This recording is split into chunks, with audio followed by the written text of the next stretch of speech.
Only two classes of people, only one ark of safety.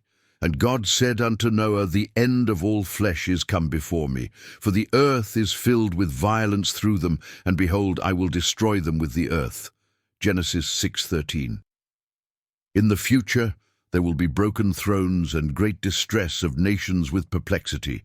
Satan will work with intense activity. The earth will be filled with the shrieks of suffering, expiring nations. There will be war. The places of the earth will be in confusion, as from its bowels pour forth its burning contents to destroy the inhabitants of the world, who, in their wickedness, resemble the inhabitants of the antediluvian world. In that time before the flood, as in this, there were two classes, the righteous and the wicked.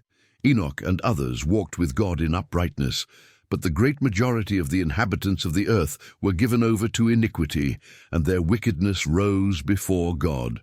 God gave direction that an ark was to be built for those who desired to be saved from the coming destruction.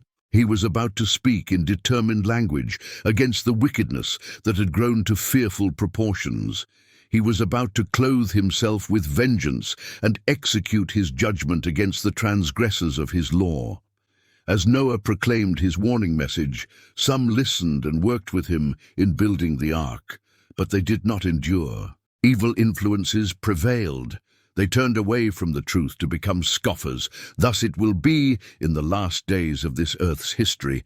Those who today hear the message of truth but do not believe will fall amid the moral infidelity, even as in Noah's day those who were not firmly grounded failed to stand till the end of their probation. When the Lord rewards everyone according to his deeds, these people will understand that God is truth, and that his message would have been their life and salvation if they had accepted the evidence given and practiced the conditions laid down. Then they will see that they might have been saved had they not rejected the only means of salvation. The trials of God's people may be long and severe, but the Lord never forgets them. Those who believe the truth and obey the commandments will find refuge in Christ. They will have the effectual protection of his ever-loving care, as long as they take their position on the side of God and his law, which ever has governed and ever will govern his kingdom.